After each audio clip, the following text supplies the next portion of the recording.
फर्ज नमाज के बाद तस्बीह पढ़ना कैसा है? मोहम्मद अरमान सिद्दीकी इंडिया से, क्या गैर मुस्लिम से मिलते वक्त नमस्कार कह सकते हैं? अगर नहीं तो इससे बात शुरू करते वक्त या फोन पर बात करते वक्त क्या कहें?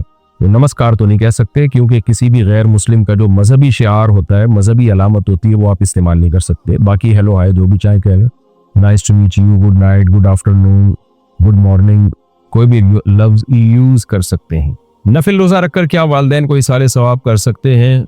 जी कर सकते हैं, लेकिन ज्यादा बेहतर सदका व खैरात है जो हदीस में मनसूस है। मैं अपना घर बनाने के लिए पैसे जमा कर रहा हूँ, तो इन पैसों पर ज़कात का कोई हुक्म होगा या नहीं होगा? अगर ज़कात की तारीख आ गई और आपके पास कैश अमाउंट हुआ तो आप पर ज़कात लाजिम है। बल्कि अगर हज के सीज़न शुरू हो गया और हज की दरख्वास्तें जाना शुरू हो गई और आपके पास इतना पैसा हुआ कि जिसमें हज आसानी से मुमकिन है, तो हज भी फ़र्ज हो जाएगा आपके ऊपर। लिहाजा उससे पहले आप घर पे खर्च कर दें तो फिर फ़र्ज नहीं होगा और फिर ज़कात भी नहीं होगी। जो पैसे खर्च हो गए उन पे कुछ नहीं होगा, चाहे वो घर बनाने में ही खर्च कर दिए हो। जो लोग ऐसी जॉब करते हैं जिनकी शिफ्ट बदलती रहती है, तो वो लोग नमाज किस तरह पढ़े? मसलन ज़ोहर की नमाज 11:30 पर पढ़ सकते हैं या नहीं? भाई साहब, नमाज अपने टाइम पे ही होगी। 11:30 पे अगर जवाल का वक्त ख़त्म हो जाता है तो ठीक है, नॉर्मली तो 11:30 पे जवाल का वक्त ख़त्म नहीं होता, तो शिफ्ट बदलने से नमाज माफ़ नहीं होती। हर कीमत पे आपको नमाज पढ़नी पड़ेगी, किसी सूरत में भी नमाज क़ज़ा करने की इजाज़त नहीं है। पुराने इस्लामी कैलेंडर का क्या करना चाहिए? पुराने इस्लामी कैलेंडर्स का कुछ भी नहीं करना चाहिए। इस्लामी कैलेंडर पुराना होता ही नहीं है, साल तो तब्दील होता रहता है, तो 100 साल के कैलेंडर बनते हैं, चाहे इस्लामी कैलेंडर हो या शमसी कैलेंडर हो, कैलेंडर होता है। बाकी ये कि अगर आप ये समझते हैं कि वो चांद की 29 और 30 तारीख का फ़र्क आता है, तो पुराने कैलेंडर इस लिहाज से अगले साल यूज़ नहीं हो सकते, तो जो चाहे करें कैलेंडर का, भाई कुछ भी कर ले, कैलेंडर को सिलेंडर में जला दें, ये भी ठीक है। दरगाह पर मन्नत मांगना सही है या नहीं? हराम है भाई, हराम, कबीरा गुनाह है। हसन दिल्ली से, क्या दवाई से वजू टूट जाता है? दवाई से वजू नहीं टूटता। ज़हीरुद्दीन कलकत्ता से, क्या लेटने से वजू टूट जाता है? लेट कर अगर आंख लग गई तो वजू टूट जाएगा, अगर आंख नहीं लगी है तो सिर्फ लेटने से वजू नहीं टूटता।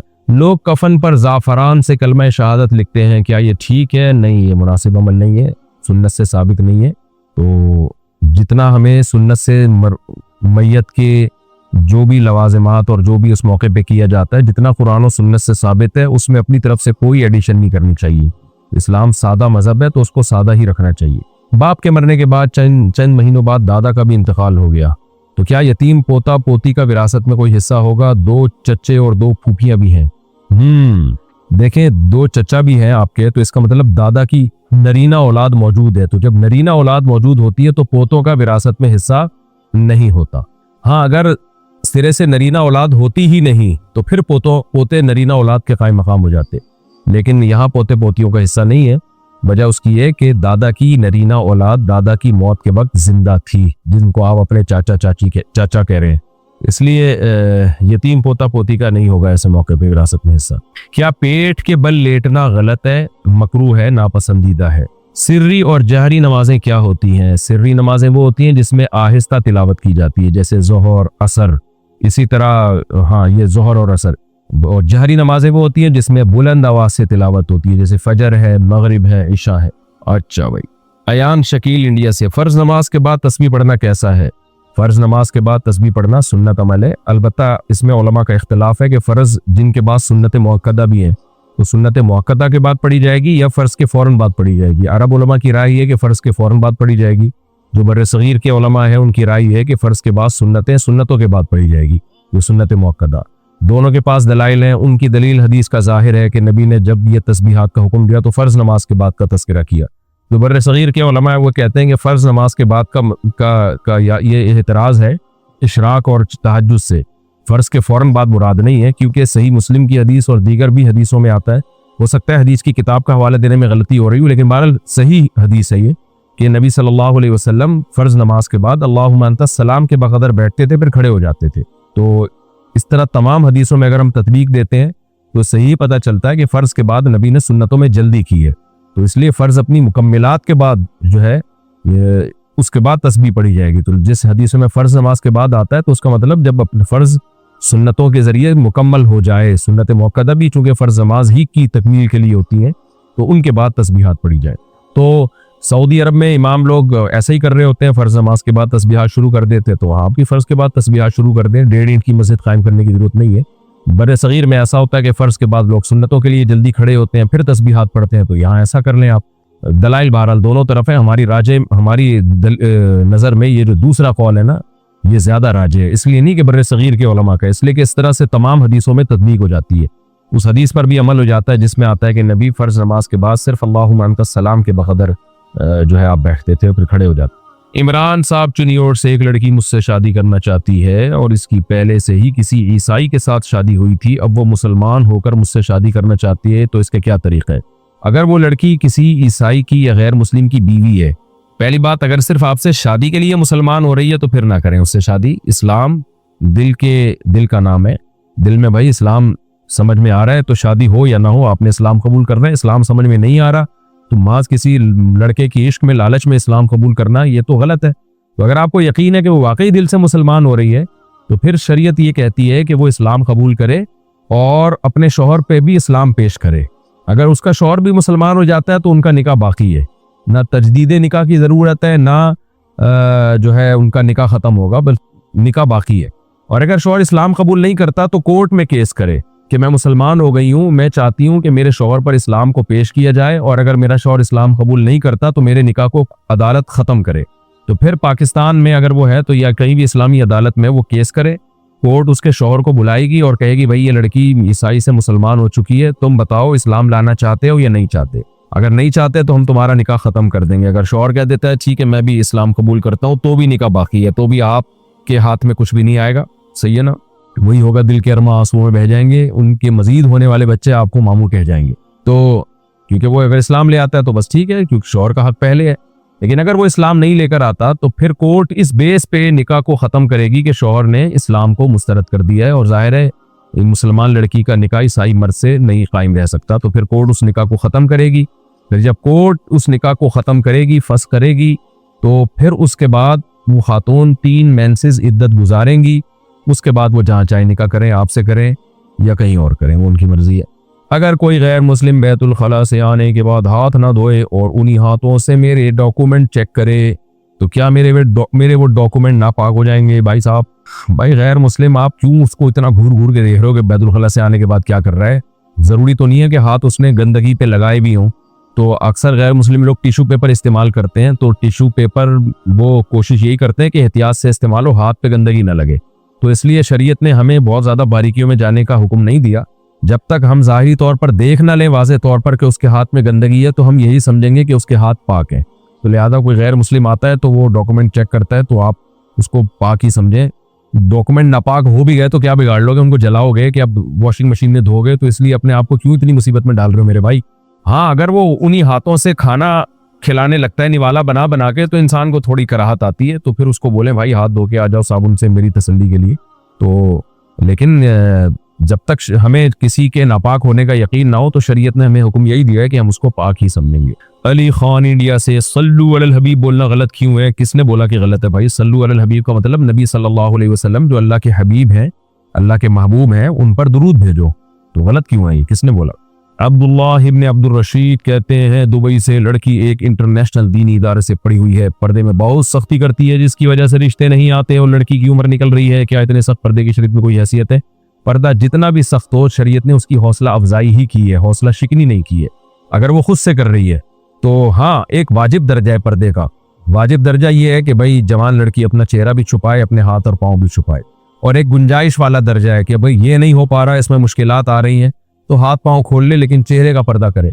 लेकिन अगर कोई बहुत ज़्यादा कोई मसाइल खड़े हो रहे हैं औरत के लिए, उसकी ज़िंदगी अजीरन बन रही है, वो कुछ होता है बाज़ मुल्कों में लीगल ही नहीं है, चेहरे का पर्दा करने की इजाज़त ही नहीं है, या बाज़ दफ़ा शौहर कहता है अगर चेहरे का पर्दा तुमने किया तो मैं तुम्हें तलाक दे दूंगा, ऐसी कंडीशन में फिर चेहरा खोलने की भी गुंजाइश है, नॉर्मली गुंजाइश नहीं है। तो ये खातून की अगर वाकई उम्र निकल रही है, बहुत ज़्यादा सख्त पर्दा कर रही है, तो भाई फिर शादी ना होने से भी बड़े मसाइल खड़े होते हैं। तो इसलिए इस खातून को चाहिए कि बस फिर वाजिब दर्जे का पर्दा कर लें। शादी हो जाए तो फिर मोहब्बत से शौहर को समझाएं और उसको भी ले आएं। उम्मीद है इंशाल्लाह वो दीन पे आ जाएगा। तो क्योंकि निकाह ना करने के फसादात, पर्दा ना करने के फसादात से डबल हैं, ज़्यादा हैं। आमिर साहब कश्मीर से, और वैसे भी दीनदार आदमियों को चाहिए ना ऐसी ज़बरदस्त बापर्दा औरतों से शादी करें, वो जो बहुत सख्त पर्दा कर रही हैं, तो दीनदारों को चाहिए कि वो करें। अब रिश्ते ही नहीं है बेचारी ऐसी दीनदार खवातीन। मैं ऐसी खवातीन लड़कियां जानता हूं जो वाजिब दर्जे का पर्दा भी उनका ससुराल ने छुड़वा दिया है और रिश्ते ही नहीं आ रहे थे कि जी पर्दा करती हैं, क्योंकि दीनदार आदमी फिर उनको चाहिए कि दूसरी शादी करें, तीसरी शादी करें। इस्लाम ने इसलिए तो 2-3 शादियों का हुक्म दिया कि सब खवातीन को अच्छे अच्छे रिश्ते मिल जाएं। आमिर कश्मीर, जब किसी आदमी पर गुस्ल फर्ज हो तो क्या वो नाज सुन सकता है, अपनी जबान से पढ़ सकता है? जी, फर्ज गुस्ल जब होता है तो सिर्फ जबान से तिलावत नहीं कर सकते, बाकी तमाम जिक्र अस्कार, दुरूद शरीफ, नात सब पढ़ सकते हैं। गवर्नमेंट मुलाजमीन को जो GPF फंड मिलता है क्या वो सूद है? नहीं जी, वो सूद नहीं है। ज़ौजा मंसूर, अगर कुरान मजीद अलमारी के ऊपर रखा हुआ हो तो ये पहले भी कई बार आप ये मसला पूछ चुकी हैं भाई, तो इसकी जानिब पैर करके लेटना दुरुस्त होगा या नहीं? जी कर सकते हैं, डायरेक्ट कुरान की तरफ पैर नहीं होना चाहिए, अगर ऊपर रखा है तो नीचे आप पाँव कर सकते हैं। कामरान अली बिहार इंडिया से, मेरे व्हाट्सएप पर बहुत सारे गैर मुस्लिम दोस्त हैं, तो क्या इनको स्टेटस के जरिए से उलमा के बयान या वीडियोस लगाकर तबलीग करना जायज़ है? जायज़ है, लेकिन किसी गैर मुस्लिम को जबरदस्ती ऐसी तबलीग ना करें जिससे उसको टेंशन होना शुरू हो जाए कि मुझे क्यों भेज रहे हो, तो उसमें फिर बजाय फायदे के उल्टा नुकसान होता है। तो उनका मूड भी देख लें कि ये इसको बुरा तो नहीं समझ रहे कहीं, क्योंकि तबलीग का मकसद होता है दूसरे को दीन पे लाना। ऐसा तरीका इख्तियार करना कि वो गुस्सा में जा रहा है, वो चिढ़ रहा है, तो फिर उससे फायदे के बजाय उल्टा नुकसान होता है। जीशान अली इंडिया से, क्या जिन्नात को दफनाया जाता है? आपने क्या करना है जीशान भाई, जिन्नात को दफनाया जा रहा हो या जलाया जा रहा हो, इंसानों की बातें पूछा करें, जिन्नात की बातें ना पूछा करें। मैं इंसान हूँ, बाकी कोई जिन से मेरी सलाम दुआ हुई और वो मुफ्ती भी हुआ तो उसको आप अपना एड्रेस भेज दें, उसको आपके घर भेज दूंगा। तो उसको दफनाया जाए या नहीं जाए, लेकिन जब आप उसको देखेंगे तो आपका दफनाना फिर 100% है। बहरहाल सवाल का जवाब मुझे मालूम नहीं है कि जिन्नात को दफनाया जाता है या क्या किया जाता है, जिन्नात से पूछा जाएगा। ये मैं इंसान हूँ। अगर कोई मुसलमान काफिर के लिए कब्रिस्तान में कब्र खोद दे तो क्या इसके लिए जायज़ है? जायज़ है। मुश्ताक अहमद मेवात से, अगर एक शख्स मुकम्मल तौर पर नाबीना है क्या वो नमाज पढ़ा सकता है? अगर तहारत का मुकम्मल एहतमाम करता है तो फिर पढ़ा सकता है। सद्दाम खान ने पूछा है जी, क्या फ़र्ज नमाज के बाद क़ज़ा नमाज पढ़ सकते हैं? जी हाँ, पढ़ सकते हैं। क़ज़ा नमाज सिर्फ 3 टाइम जायज़ नहीं है, सूरज निकलते हुए, जब बिल्कुल जवाल का वक्त हो और जब सूरज बिल्कुल गुरूब हो रहा हो, यानी गुरूब होने से तकरीबन 15-20 मिनट पहले तक भी जायज़ नहीं है। इस तरह सूरज तुलू होने के 15-20 मिनट बाद तक भी जायज़ नहीं है। इंडिया पाकिस्तान की बात कर रहा हूँ। नतीक सुहेल रावलपिंडी से, अगर कोई बच्चा या बड़ा चप्पल पहनकर जाए नमाज पर आ जाए तो क्या हुक्म है? क्या वो नापाक हो जाती है? चप्पल के नीचे अगर कोई गीली नजासत नहीं लगी थी, खुश्क नजासत हो और वो जाए नमाज पे आपको नजर ना आ रही हो तो फिर पाक ही है। यानी सिर्फ चप्पल पहन के जाए नमाज पे चलने से जाए नमाज नापाक नहीं होती। खुलासा ये, जब तक नापाकी वाज़े तौर पर आपको यकीन ना हो नापाकी के लगने का। अगर कोई उल्टे हाथ से काम करता हो तो क्या इसका नामा अमाल उल्टे हाथ ही में मिलेगा? नामा अमाल का उल्टे या सीधे हाथ में मिलना इस पर है कि जिसके गुनाहों का पलड़ा झुक गया तो वो बर्बाद हो गया, और बर्बाद लोगों को नामा अमाल उल्टे हाथ में मिलेगा। जिसका नेकियों का पलड़ा झुक गया वो कामयाब हो गया, उसका नामा अमाल उसको सीधे हाथ में मिलेगा। बाकी उल्टे हाथ से काम करना खिलाफ सुन्नत है। जितने भी अच्छे काम हैं, पाकीज़ा काम है, शरीयत ने हमें सीधे हाथ से, दाएं हाथ से करने का हुक्म दिया है। तो उल्टे हाथ से काम करना बुरा अमल है, इस आदत को ख़त्म करना चाहिए। तो हमने मेयार मुतय्यन करना है भाई कुरान और सुन्नत से, अल्लाह से। अल्लाह तो कुरान और सुन्नत ही के जरिए बताएगा ना, तो उसमें सबसे पहला मेयार अल्लाह का क्या है? अल्लाह कहता है जो मुशरिक है, जो अल्लाह को नहीं मानते या अल्लाह के साथ शिर्क करते हैं, उनकी जितनी नेकियां हैं, हर वक्त लोगों को खाना खिलाते रहे, लोगों से अच्छे अखलाक से बात करते रहे, तो अल्लाह ने कुरान में फरमाया करामादिन इश्तद्दत बिही रीहु फी यौमिन आसिफ। एक राख का पहाड़ होता है ना, पहाड़ राख होती है ना, जो जल के राख हासिल होती है, कितनी लाइट, कितनी हल्की होती है वो। उसका पहाड़ हो तो देखने में तो लगेगा बड़ा वजनी, लेकिन आप फूंक मारेंगे वो पहाड़ उड़ जाएगा। तो अल्लाह ने कहा कि तुम चूंकि अपने एंगल से देख रहे हो चीजों को, इसलिए तुम्हें जो मुशरिक और काफिर लोग हैं उनके अमल देखने में बहुत अच्छे लगेंगे। इन्होंने अस्पताल बना दिए, इन्होंने इंसानियत की ऐसी खिदमत की, लेकिन वो वजन में मेरे नजदीक बहुत हल्के हैं। क़यामत के दिन जब उनको तराजू में रखा जाएगा, उनका एक फूंक मारेंगे और वो उड़ जाएंगे। अल्लाह ने ये नहीं कहा कि उनका वजन है ही नहीं, बल्कि अल्लाह ने कहा उनका वजन बहुत हल्का है, वो इस काबिल नहीं है कि उनको बख्शवा दे। हाँ, इस काबिल जरूर है कि अजाब में कमी का जरिया बन जाए, इस काबिल जरूर है कि अजाब में कमी का जरिया, बख्शवा नहीं सकता उनको। और अल्लाह की नजर में जो सबसे बड़ी नेकी है वो क्या है? तौहीद, अल्लाह के वजूद को मानना और अल्लाह को एक समझना। हालांकि इंसानियत की नजर में तो कोई ये बहुत बड़ी नेकी नहीं है। अब यहाँ एक सवाल पैदा होता है कि अल्लाह ने ये एंगल रखा हुआ क्यों है, अल्लाह ताला इस एंगल से देखता क्यों है? यानी ये क्या बात है कि आप अगर मुशरिक हैं, अल्लाह के साथ शिर्क करते हैं, या अल्लाह के वजूद, जैसे मुल्हिद और एथियस्ट लोग खुदा को मानते ही नहीं है, वो कहते हैं ही नहीं है, सब ऑटोमेटिकली खुद ब खुद सब कुछ चला आ रहा है।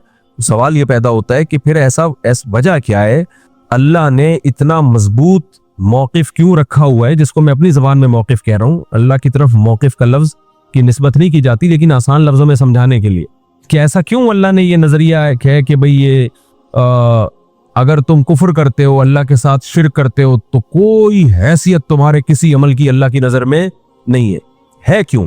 देखिए उसकी वही वजह है कि अल्लाह कहता है, हम जब कहते हैं ना ये इंसानों की खिदमत करता है, बहुत अच्छा है, तो अल्लाह कहते हैं सबसे पहले जिसने तुम पर एहसानात किए, जिसने तुम्हें पैदा किया, उसको तुम भूल गए। मैं घर की एक मिसाल देता हूँ, अब्बा अम्मा की। आपकी पैदाइश का सबब आपके वालिदैन बने, माँ ने आपको जना, दूध पिलाया, पाला पोसा, आपके अब्बा ने आपकी तालीम पे खर्च किया, आपको घर दिया, एक तवील अरसे तक आप माँ बाप के एहसान में पले रहे, पल पल पल आप माँ बाप के मोहताज थे। जब आप अपने पाँव पे खड़े हो गए, अब आप गरीबों को खाना खिला रहे हो, मिस्कीनों को खाना खिला रहे हो, लोगों के साथ थैंक यू हंस खेल के बात कर रहे हो, अब्बा को लिफ्ट कराने के लिए तैयार हुई। दुनिया तो कहेगी आप बहुत अच्छे हो, लेकिन कोई अक्लमंद होगा ना जो सही एंगल से देखता होगा, वो कहेगा इसका क्या फायदा, जो अपने थे उनको आप भूल गए और जो गैर थे उनको आपने अपना बना लिया। बल्कि और ताने मिलेंगे आपको। तो अल्लाह कहता है नहनु अक़रबु इलैहि मिन हब्लिल वरीद हुवा अअलमु बिकुम इज़ अंतुम अजिन्नतुम फी बुतूनि उम्महातिकुम। वो तुम्हें उस वक्त से जानता है जब तुम माँ के पेट में छुपे हुए थे। उस वक्त तुम्हारी माँ तुम्हें नहीं जानती थी, उस वक्त से जानता है। उसी ने पानी के अंदर ऐसे सॉफ्टवेयर इंस्टॉल किए हैं कि माँ के रहम में जाने के बाद उसमें आंख, नाक, कान, दिल, दिमाग, जिगर बनते हैं। ये सारी नेमतें तुम्हें उसने दी हैं। फिर जब तुम्हें दुनिया में लाया, तुम्हारी माँ की छाती में उसने दूध के चश्मे जारी कर दिए। फिर माँ को जो ममता दी, बेपनाह मोहब्बत दी, ये भी ऑटोमेटिकली नहीं है। खुदा का इनकार करने वाले हर चीज फितरत पे डाल देते हैं कि नेचर ने ये सिखाया है। भाई ये नेचर तो अंधी बहरी गूंगी है, वो क्या सिखाएगी किसी को? उसके हाथ है, उसके पांव है, उसकी टांगे हैं, उसके पास स्पीकिंग पावर है जो वो समझाएगी। अल्लाह ने देखो अपने वजूद को साबित करने के लिए ना कैसी कैसी मिसालें दी हैं। हम ये कहते हैं ना माँ की मोहब्बत नेचुरल है, तो सांप में क्यों नहीं है? सांप की मादा अंडे जनती है, अंडे देती है, और जैसे ही बच्चे निकलते हैं खाना, बच्चे सबसे पहले माँ से दूर भागते हैं सांप की मादा के। नहीं आई मेरा ख्याल है बात। अगर ये नेचुरल होता तो सांप की जो बच्चे जब वो जनती है तो उसकी ममता कहाँ चली जाती है उस वक्त? आप कह सकते हो तो जहरीला जानवर है सांप, तो उसकी नेचर यही है कि वो मोहब्बत ही ना करे किसी से। मछलियों को देख लो आप, मैंने तो एक्वेरियम में मछलियां बहुत पाली हैं। मछलियां तो जहरीली नहीं होती, कितनी पोलाइट सी मखलूक है मछली, फिश आराम से यूं तैर रही होगी। मछलियां जब अंडे देती हैं, पहले तो अंडे खा जाती हैं। वो अंडे जो बचते हैं उससे छोटी छोटी मछलियां निकलती हैं, फिर उनको भी खाती हैं। वो माँ खुद अपने बच्चों को खाती है।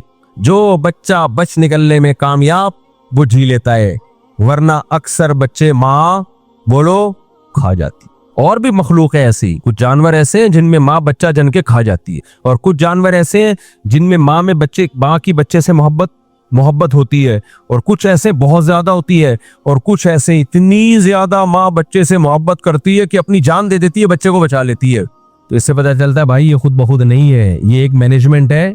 फितरत ने हर माँ में उसकी जो है ना एक खास तरीके से मोहब्बत के सॉफ्टवेयर इंस्टॉल किए हुए हैं। किसी में मोहब्बत ज्यादा डाल दी है, किसी में कम डाल दी है, किसी में बिल्कुल भी नहीं डाली, और किसी में नफरत डाल दी है, और किसी में बहुत ज्यादा नफरत डाल दी है। तो ये माँ की मोहब्बत को हम नेचुरल कहते हैं, ये अपनी जबान में कहते हैं, वरना नेचुरल असल में इस दुनिया में कुछ भी नहीं है, सब खुदा का पैदा करदा है। अब जब आप देखते हो ना कि कौन से जानवर हैं जिनके माँ के दिल में, अच्छा कुछ जानवर ऐसे हैं जिनकी माँ तो मोहब्बत करती है, बाप नहीं मोहब्बत करता बच्चों से। जैसे अक्सर जानवरों में बाप के दिल में कोई मोहब्बत होती है बच्चों से। भाई बकरी अपने बच्चे को पालती है, बकरा पालता है जिसके बच्चे हैं। मुझे लग रहा है आप लोग क्या पालता है, मुझे वो चुप बैठे हैं। बकरी बच्चे को पालती है, बकरा नहीं पालता। गधी गधे को पालती है, गधा नहीं पालता। उसको कोई होश ही नहीं है कि मेरा बच्चा है या पड़ोसियों का बच्चा है, उससे कोई फर्क।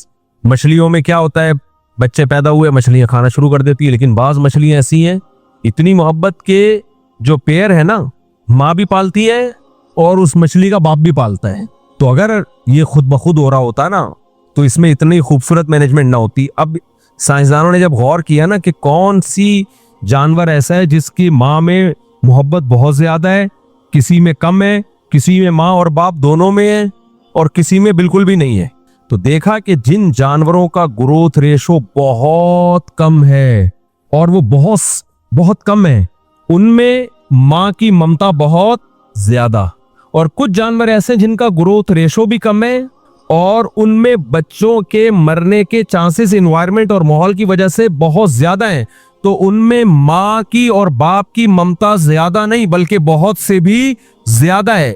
और कुछ जानवर ऐसे हैं जिनकी ग्रोथ रेशो भी कम और वो तूफानी हवाओं में पैदा होते हैं और बेतहाशा उनको तूफान झीलने पड़ते हैं, तो उनमें सिर्फ माँ और बाप की मोहब्बत नहीं, पूरे खानदान की मोहब्बत डाली हुई है। सारा खानदान मिलके बच्चे को पालता है। ये जो पेंगुइन है, आप इसकी वीडियो जाके देखो। अबे वो पेंगुइन नहीं जो 3 पीस सूट और टाई पहन के वो समंदर के गिर्द घूम रहे होते हैं, 3 पीस सूट और टाई में नहीं, वो जिसको पानी की बिल्ली कहते हैं मेरा ख्याल है उर्दू में, वो 3 पीस। मुझे तो ऐसा लगता है, मैंने देखा है वहां नॉर्वे वगैरह में ना, तो वो 3 जापान में भी बर्फ में होते हैं ना वो, तो वो उन्होंने उनको माहौल बनाया हुआ, सख्त शदीद सर्दी में रहते हैं वो। तो ये अंटार्कटिका वगैरह में जहां पर बहुत बर्फानी हवाएं, तूफान, तो बच्चा इन तूफानों को नहीं झेल सकता, तो उसके लिए अल्लाह ने मैंने किताब पढ़ी है इस पे, डॉक्यूमेंट्री नहीं देखी, एक साइंटिस्ट की मैंने किताब पढ़ी है, कई साल हो गए, पूरी मुझे याद नहीं है वो, कि कैसे इसकी माँ और बाप दोनों मिलके एक बच्चे को पालते हैं। हम ऐसे 19 को नहीं पाल सकते जैसे वो, सड़ाता रहूंगा मैं, चिढ़ाता रहूंगा, जैसे वो, अल्लाह नजर से बचाए। तो जैसे वो इरशाद भट्टी ने मुझसे पूछा था ना कि आप ये कौम की खिदमत कर रहे हैं, वो भी बेचारा फैमिली प्लानिंग वालों से मुतासिर है ना, कह रहे बहुत अच्छी खिदमत हो रही है, बहुत स्टाइल से वो तंज मारे थे उसने। तो लोग समझते हैं मैं शर्मिंदा हो जाऊंगा, मैं शर्मिंदा हूं, लेकिन इस पे शर्मिंदा हूं कि प्रोग्रेस जितनी होनी चाहिए उतनी है नहीं, फिर मैं शर्मिंदा हूं। जो रिजल्ट होना चाहिए वो है नहीं। 19-20 तो आप आजकल आप केपीके में जाओ आराम से, 19-20 कोई मसला ही नहीं। तो खैर, तुम कितने हो? 6 बन रहे, तो तुम 19 कह रहे हो इनको यार। खैर, वो एक आदमी से किसी ने पूछा आपके कितने बच्चे, आपके अब्बा क्या करते हैं? उन्होंने कहा हम लोग 28 बहन भाई हैं। तो उसने कहा मैं पूछ रहा हूँ आपके अब्बा करते क्या है? वो कह रहे मैंने बताया ना हम लोग 28 बहन भाई हैं। कह रहा भाई मैं पूछ रहा हूँ करते क्या है? तो कह रहे ये काम नहीं है क्या? ये काम। खैर, वो एक मिजाज था। तो पेंगुइन को देख लो आप डॉक्यूमेंट्रीज देखें, इसकी किताबें पढ़ें, इसके बारे में गूगल पे सर्च करें, क्योंकि झक्कड़ है, बर्फानी तूफान आते, इस बच्चे को का सरवाइव करना बहुत मुश्किल, लेकिन इसके माँ बाप इस बच्चे को जनने में और पालने में इतनी तकलीफ उठाते हैं, ऐसे जान जोखों में खेल कर उसकी हेल्प करते हैं, अपने बच्चे को पालते हैं। और फिर उसके बाद बाकी खानदान भी साथ देता है। वो पूरा परिवार जो है ना, झुंड में जा रहे होते हैं, चलो जी माँ पीछे रह गई तो दूसरी आंटी आती है उसको गले लगा लेती है। इंसानों में ऐसा नहीं है, ठीक है ना, दूसरी आंटी आएंगी वो उसको गले लगा लेंगे, चल भाई जब तक तेरी माँ नहीं आती थोड़ी देर के लिए बर्फानी हवाओं से मैं तुझे बचा लेती हूँ। लेकिन जिन जानवरों में ग्रोथ रेशो बहुत ज्यादा है, तनातन पैदा होते हैं, उनमें अल्लाह अगर माँ की ममता रख देता ना, तो माँ तो सारा दिन सैकड़ों बच्चों को पाल पाल के खुद मर जाती वो, और इतने उनके ग्रोथ रेशो होता कि वही नस्ल होती, बाकी दुनिया में सब खत्म हो चुके होते। सांप की मादा हजारों अंडे देती है, अब वो हजारों में अगर 500 भी बच जाते तो सांप ही सांप होते दुनिया में। इसी तरह मछलियां, मैंने एक फिश पाली है, वो है कौन सी फिश है, गोल्डन फिश, मोटी सी नहीं होती, 10,000 अंडे कहते हैं एक वक्त में देती है वो। 10 ऐसी मछलियां हैं, 10,000 अंडे और 20 50 हजार अंडे, फिर उनसे 50 हजार बच्चे निकलते हैं। अब आप सोच लो 50,000 बच्चे निकले, वो 50 के 50,000 माँ ने पाल पोस के स्कूल भेज के ट्यूशन फीस लगा के सारे वैक्सीन करवा कर उसको जवान कर दिया। उन 50,000 की जब शादी होगी तो एक एक के 50,000, तो 50,000 को 50,000 से ज़रब दो तो इकाई दहाई सैकड़ा हजार 10,000, क्या इकाई दहाई सैकड़ा हजार 10,000, लाख 10 लाख करोड़ 10 करोड़ अरब, तो तकरीबन 5 अरब या 50 अरब, सही कैलकुलेशन कर लेना घर बैठ के, 50 अरब थोड़े दिनों में हो जाते हैं। तो मछलियां ही मछलियां होती मेरे भाई, समंदर में तो पाँव रखने की भी जगह नहीं होती, फिर वो सब मर जाती, मुताफुन फैलता। तो अल्लाह ने कहा इतने बच्चे ये पैदा कर रही है तो इनकी माँ के दिल से अल्लाह ने ममता छीन ली, बोला खाओ, जो निकल गया वो मैच जीत जाएगा। ठीक है ना, वो पहले दिन से ही भागना शुरू करता है, पहले अम्मा से जो निकल गया वो जीत गया। तो भाई ये माँ के तो वो भी मछली है। तो अच्छा, कुछ जानवर ऐसे नर और मादा दोनों मिलके पाल रहे हैं उसको, तो ये पूरा एक मैनेजमेंट है। कुरान की इस आयत को याद रखो।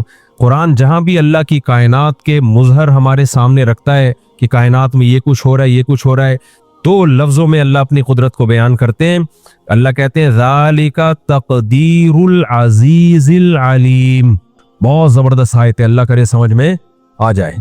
जो अल्लाह का इनकार करने वाले लोग हैं ना, अल्लाह उनको नहीं छोड़ेगा। अल्लाह कहते हैं तुम कितने नेक हो, कितने नीट क्लीन, थैंक यू, और हर वक्त अच्छी अच्छी बातें करते हो, गरीबों को खाना खिलाते हो, अस्पताल बना दिए, यतीम खाने बना दिए, और बहुत ही nice person, nice to meet you.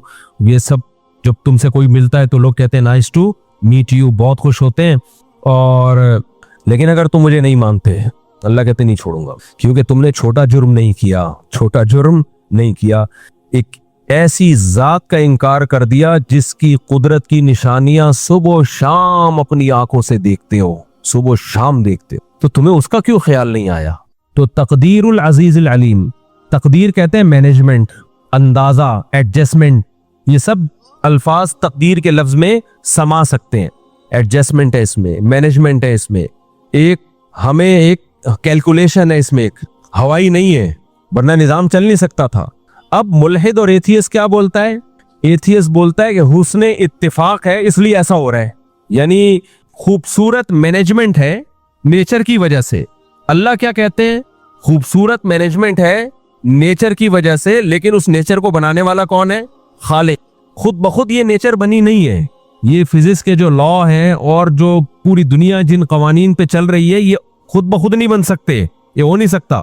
तो इसलिए अल्लाह की नजर में सबसे बड़ा मुजरिम वो है जो खुदा का इनकार करे। हल्का जुर्म नहीं है, तभी तो हमारे असलाफ बुजुर्गान दीन इसकी सारी जिंदगी कोशिश करते रहे कि हमारी ईमान पर मौत वाक़ई हो, ऐसा ना हो हमसे आखिरी वक्त में ईमान सल्ब हो जाए। अब आप देखो, इतने लोग ईमान कुफर पे मौत वाक़ई हो रही, उनको तो इसकी कोई परवाह नहीं होती। कितने काफिर हैं, उनको कहा जाए मौत के वक्त अब तो तुम कलमा पढ़ लो भाई, कहते नहीं, अभी भी नहीं पढ़ रहे होते वो, उनकी नज़र में कलमे की वैल्यू नहीं है। और हमारे यहाँ बुजुर्गान दीन और असलाफ जिनकी जिंदगी गुनाहों से पाक थी, सारी जिंदगी इसी खौफ में गुजर गई कि अल्लाह हमसे ईमान ना छीन ले, क्योंकि उनको ईमान की वैल्यू को पता है। भाई क़यामत के दिन आमाल के तराजू में जो चीज सबसे वजनी होगी वो क्या चीज होगी? ईमान, तौहीद, अकीदा तौहीद, अल्लाह की किताबों पर, अल्लाह के पैगंबरों पर ईमान। तो ये हल्की चीज नहीं है, इसको हल्का ना लिया करो, क्योंकि आजकल मुसलमानों ने इसको हल्का लेना शुरू कर दिया है। और जब आप इस नेकी को हल्का लोगे तो फिर अल्लाह की नजर में भी आपकी नेकी हल्की हो जाएगी। अल्लाह कहेंगे इसको खुद अपनी वैल्यू, अपनी नेकी की वैल्यू नहीं है इसके दिल में। तो कैसे लोग हल्का समझते हैं? लोग गैर मुस्लिमों की तारीफें कर रहे होते हैं, अबे यार क्या हुआ है, कलमा नहीं है, हैं तो हमसे अच्छे ना। भाई कलमा नहीं है, हल्की बात है ये, कलमा नहीं है। लोग कहते हैं क्या हो गया, नमाज नहीं पढ़ते, लेकिन हैं तो हमसे अच्छे। ना ना ना ना, अल्लाह कहते हैं नमाज पढ़े बगैर वो तुमसे अच्छे नहीं हो सकते, कलमे के बगैर वो तुमसे अच्छे नहीं हो सकते। तो अल्लाह कहेंगे ठीक है, पर तू भी उन्हीं, अल्लाह हो सकता है आपसे ईमान सल्ब कर ले, जिसको खुद ईमान की परवाह नहीं है। इसलिए मैं जो लोग यूरोप अमेरिका में जाते हैं उनसे बोलता हूँ भाई अपने ईमान को बचाना, ईमान को, इस पे सौदेबाजी मत करना, इस पे समझौता मत करना। मुसलमान है, ये बहुत बड़ी नेमत है, मर जाओ कट जाओ, नहीं भाई ईमान नहीं छोड़ने का। अमाल उसके बाद आते हैं, अमाल को भी फोकस करना है, लेकिन अल्लाह की नजर में वजनी चीज इधर इधर इधर इधर, वो बाद में आपको मैं तस्वीर दिखा दूंगा। अल्लाह की नजर में सबसे ज्यादा वैल्यू किसकी है? बोलो, ईमान की वैल्यू है सबसे ज्यादा। तो कुरान में जो आयत है ज़ालिका तक़दीरुल अज़ीज़िल अलीम, अल्लाह कहते हैं कि ये जो कायनात में तुम्हें मैनेजमेंट नजर आएगी ना, जैसे मैंने बताया कि इस तरह से, अच्छा कोई एक मखलूक भी आप पाल लो ना जानवरों की, उसी में अल्लाह की कुदरत के बेशुमार नमूने नजर आ जाते हैं। आप, मैंने 50 मुर्गियां है ना, 4 मुर्गियां थी, तो होते होते अब एक साल में 50-60 हो गई। अब आप देखो अल्लाह की निज़ाम देखो, मुर्गी खाने के लिए है ना, अंडे देने के लिए, अब वो मुर्गे इतने हो गए हैं, मुर्गियां बराबर हैं, मुर्गों ने एक दूसरे को मार मार के बेड़ा गर्क किया हुआ है। कल एक जनाजा मुर्गे का ना, हमारे माली ने तस्वीर भेजी, एक जनाजा देख रहे हो आप, इसकी आखिरी सांसें चल रही हैं, वो मुझे बार बार कह रहे हैं मुफ्ती साहब कुछ मुर्गे ज़बा करके खा जाओ। मैंने कहा देखो अल्लाह ने ये मुर्गे खाने के लिए पैदा किए हैं। किसके लिए पैदा किए? नहीं खाओगे ना ये आपस में लड़ेंगे। नस्ल के लिए चंद मुर्गे ही होंगे, मुर्गियां ज्यादा रखो मुर्गे कम रखो। ये अल्लाह ने बता दिया हमें कि नस्ल के लिए चंद मुर्गे होंगे, बाकी किसके लिए? खाने के लिए। नहीं खाओगे तो ये आपस में लड़ लड़ के एक दूसरे को मार देंगे। तो कल से फिर मैंने काटना शुरू किया है। आज अगर बटेर की दावत ना होती तो आज मैंने देसी मुर्गा खाना था।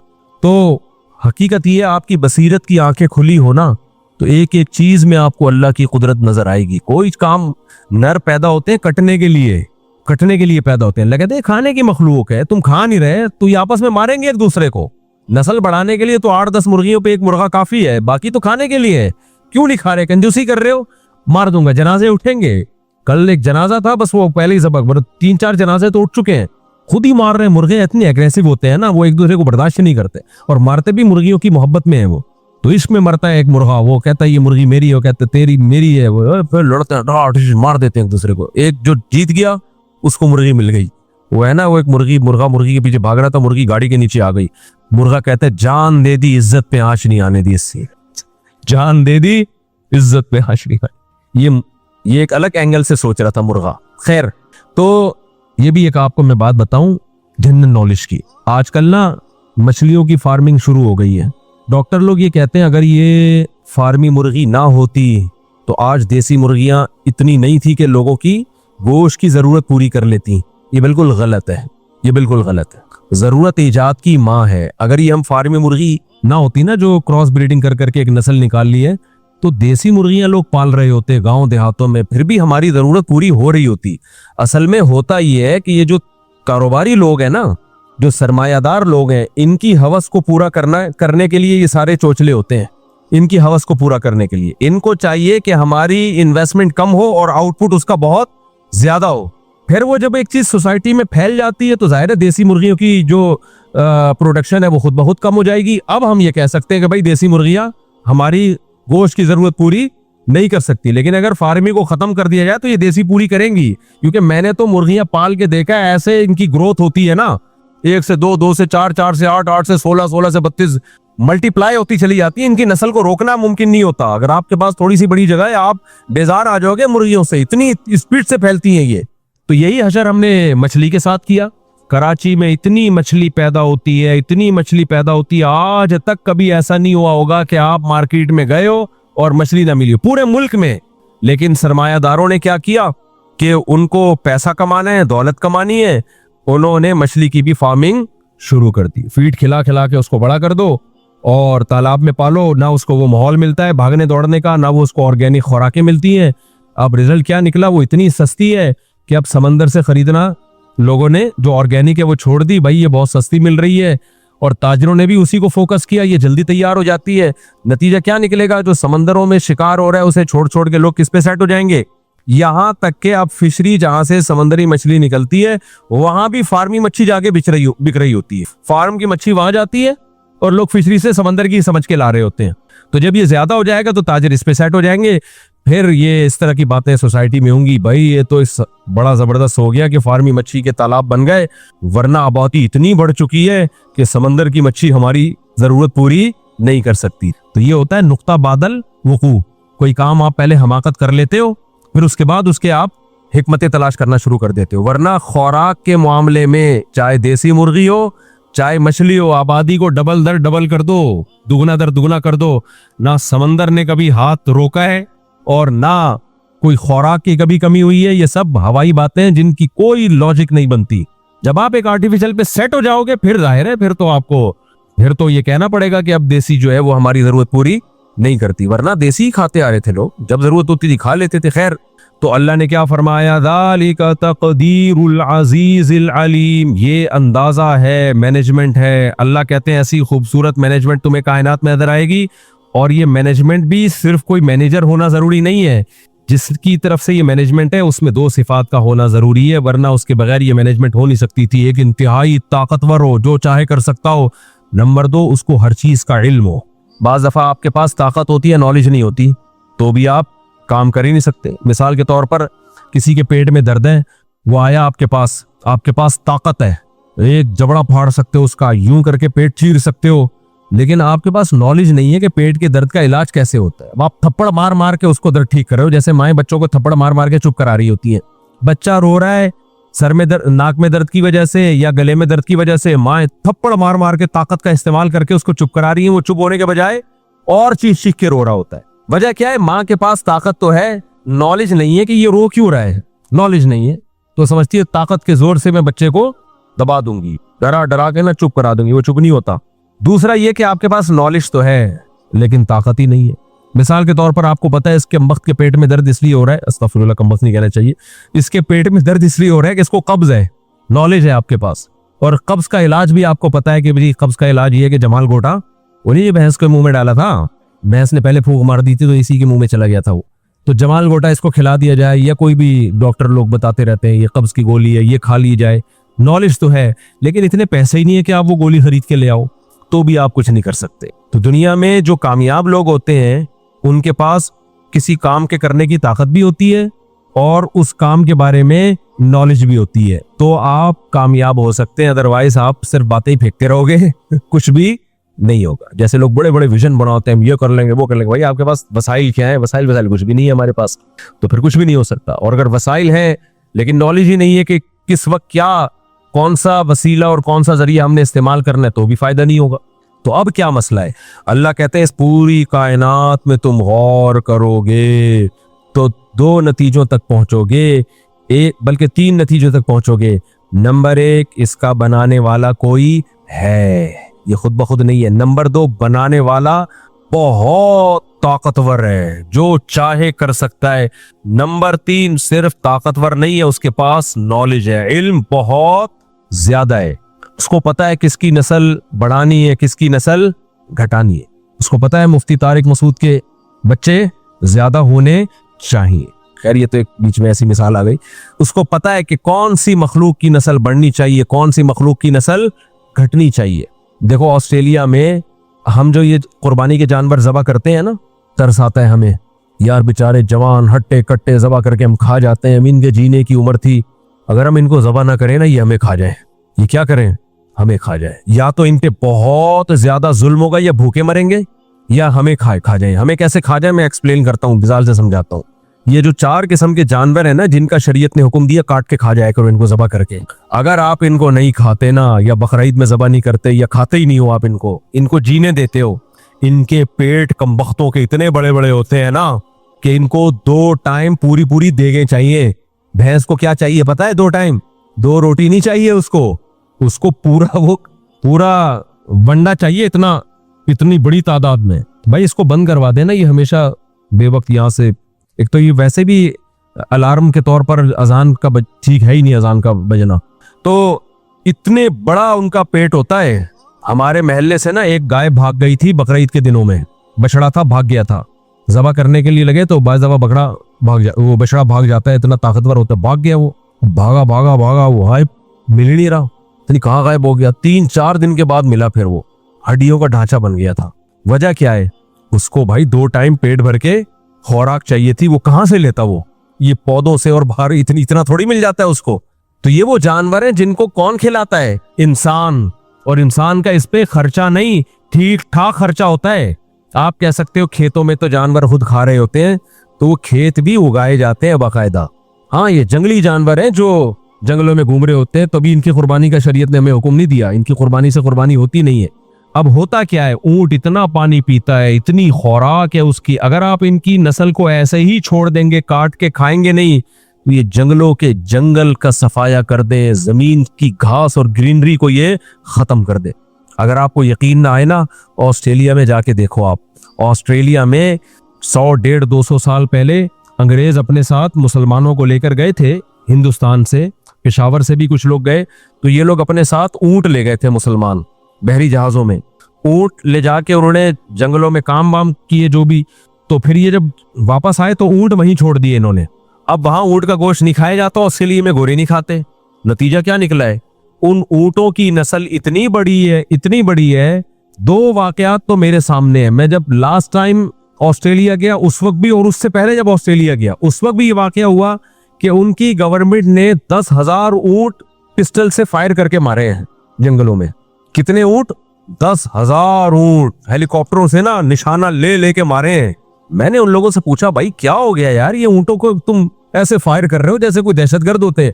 भाई उन्होंने कहा ऑस्ट्रेलियन गवर्नमेंट बेजार आ गई है, ये सहराओं में जितना पानी होता है ये पी लेते हैं। ये कि ऊंट जब पानी पीता है ना, कुरान ने भी इसका तस्करा किया, प्यासा ऊंट ऐसे टब टैंकों के टैंक खाली कर देता है। ऊंट स्टोर भी करना होता है ना उसको, और इतने जंगल में ये चरता है, इतना चरता है, ग्रीनरी खत्म हो जाएगी, दूसरे जानवरों के लिए बचता ही कुछ नहीं।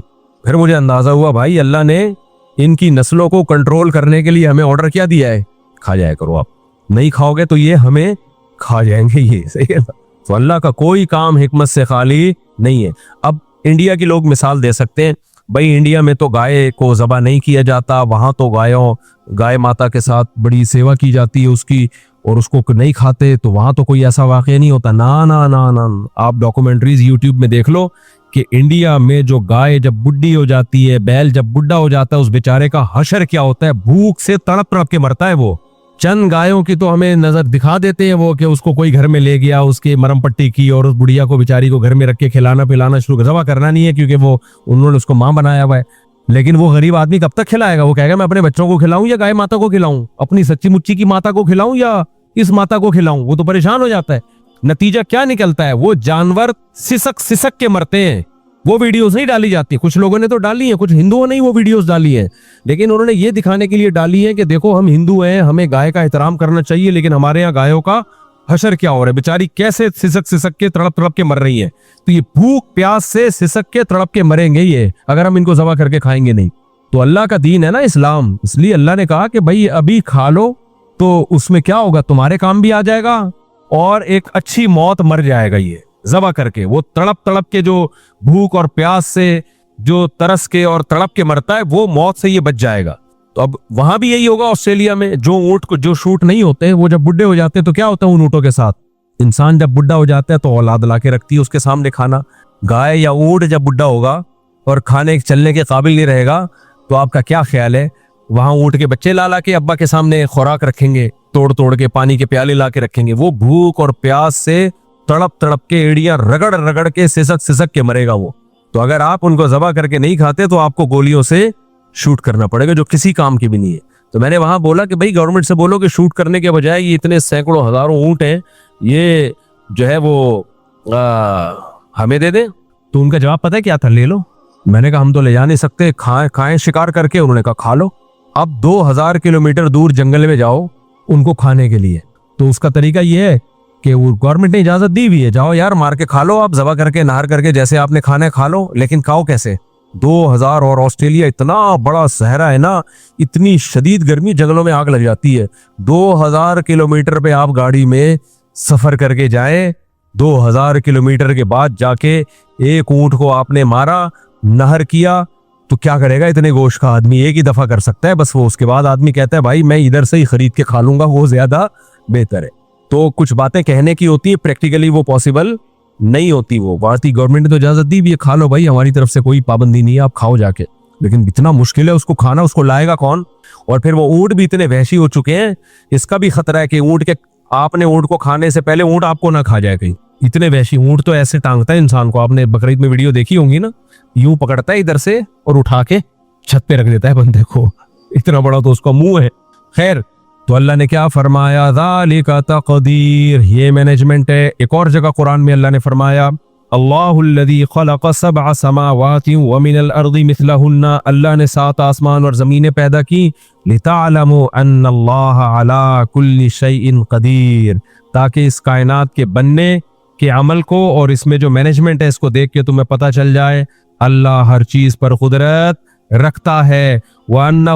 वअन्नल्लाह क़द अहाता बिकुल्लि शैइन इल्मा, और अल्लाह का इल्म भी कामिल है, क्योंकि कुदरत और इल्म दोनों चीजें मिलके इंसान को कुछ करने के काबिल बनाती हैं। दोनों में से एक सिफत भी नहीं हो तो आप कुछ करने के काबिल नहीं रहते।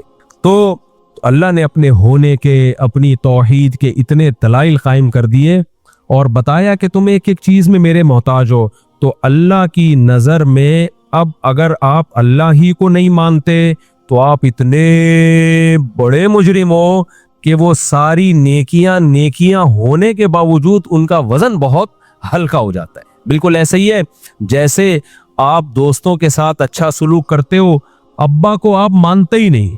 एक तो होता है ना अब्बा की मानना, एक है अब्बा ही का इनकार कर देना। आप कहते हो अब्बा आप जमशेद साहब हो, आप अब्बा नहीं हो मेरे। तो ठीक है आपकी नेकियां, आपके अब्बा कहेंगे मेरा बेटा लोगों का ख्याल करता है, गरीबों को खाना खिलाता है, लेकिन जायदाद से मैं इसको महरूम करूंगा मैं, क्योंकि यार मैंने इसको जना, इसको मैंने इस काबिल बनाया कि गरीबों की मदद कर सके, दौलत भी इसको मैंने दी, तो मेरा ही इनकार कर दिया।